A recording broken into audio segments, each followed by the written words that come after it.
ছোটোবেলায় ভাইয়ের জন্য ভাইয়ের যে ভালোবাসাটা বড় হয়েও যদি সেটা থাকতো তাহলে কোনো দিন আর মান অভিমান কী জিনিস কেউ টেরই পেত না। আসসালামু আলাইকুম এভরিওয়ান, সবাই কেমন আছেন? প্রতিদিনই সকালবেলায় যে বাচ্চাকে ঘুমে থেকে উঠানো, রেডি করানো, তারপর হচ্ছে তাকে খেতে দেওয়া, ফাইনালি হচ্ছে তাকে স্কুলে পাঠিয়ে দেওয়া। আর প্রতিদিনের একটা চিত্র, সেটা হচ্ছে যে মাসফিক প্রতিদিন ভাইয়ের সাথে আর কি স্কুলে যাবে, তো সেটা যেতে দেওয়া হয় না। আর কি কান্না করে, প্রত্যেক দিন ভাইয়ের জন্য দাঁড়িয়ে দাঁড়িয়ে কান্না করে। তো ভাইয়ের জন্য এরকম ভালোবাসা দেখে খুব ভালো লাগলো আমার, যে ভাইয়ে যদি এরকম ভালোবাসা সবসময় থাকতো তাহলে মান অভিমান কখনো সেখানে জায়গা করে নিতে পারতো না। তো মাসিক বেবিকে আমার অনেক সময় লেগেছে তাকে একটু বোঝানো। আর হচ্ছে যে ঈদ তো চলে আসছে, এখন তার সময় নেই, বাসার অনেক কাজ জমে আছে। যেহেতু আমি গ্রামের বাড়িতে যাব, তো আমার বাসাটাকেও গুছিয়ে রেখে যেতে হবে।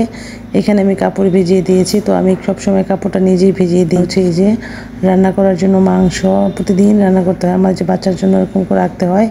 তো এই তো তরকারিটা উঠিয়ে দিয়েছি। আর হচ্ছে যে সব কাজকর্ম মোটামুটি এখন শেষ। কালা কাপড় ধুয়ে এসে তো টিভি দেখতেছে, সে খুব টায়ার্ড হয়ে গেছে। সব কাজকর্ম আসলে গুছিয়ে রেখে যেতে হয়, না হলে আবার বাসায় এসে দেখবো যে সব এলোমেলো হয়ে আছে। তো সেই জন্য দেখা যায় কি যে আমার এই বাসা ওই বাসা দুইটাই গোছাতে হবে। তো এইখানকার কাজকর্ম যত তাড়াতাড়ি পারি আমি শেষ করে ফেলবো। আর হচ্ছে যে এদিকে আমি মিষ্টি কুমড়ো ভর্তা দিয়ে ভাত উঠিয়ে দিয়েছি, আর তরকারিটা হয়ে গেছে। এখন আমি মাসফিক বেবিকে তাড়াতাড়ি করে খাওয়াই দেবো।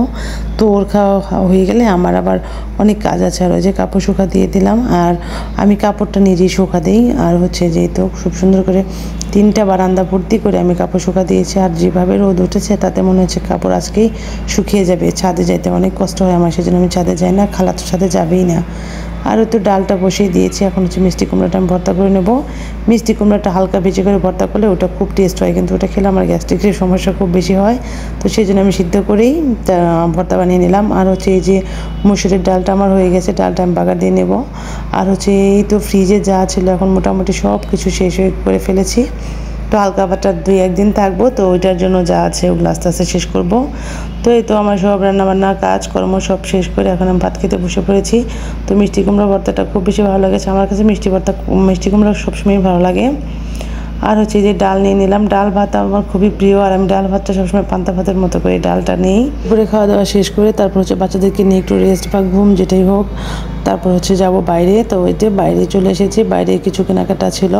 তো মাসফিক বেবি বাইরে আসলে এত দুষ্টুমি করা বেড়ে যায়, আসলে তার জন্য কোনো কিছু কেনাকাটা করতে খুব হয়ে যায় আর কি, দেখে দেখে কেনাকাটা করা যায় না। তো এই তো, আর মেরাজের বাবা তো সবসময় তাকে আমি নিয়ে যাই, কারণ আমাকে কোনটা ভালো লাগবে, কোনটা লাগবে, এটা মেরাজের বাবাই সবসময় ঠিক করে দেয়। তাছাড়া মনে হয় নিজে আমি পছন্দ করে কোনো কিছু নিলে আমার কাছে মনে হয় যে আমাকে খুব একটা ভালো লাগে না। তো আমরা দেখে দেখে ঘুরে ঘুরে কিনতেছিলাম। আর হচ্ছে যে আজকে আমার ভিডিওটা এ পর্যন্তই। সবাই ভালো থাকবেন, সুস্থ থাকবেন। অবশ্যই আমার পেজটা ফলো দিয়ে রাখবেন। আমার ভিডিওটা কেমন হয়েছে অবশ্যই কমেন্টস করে জানাবেন। আজকে এ পর্যন্তই, আল্লাহ হাফিজ।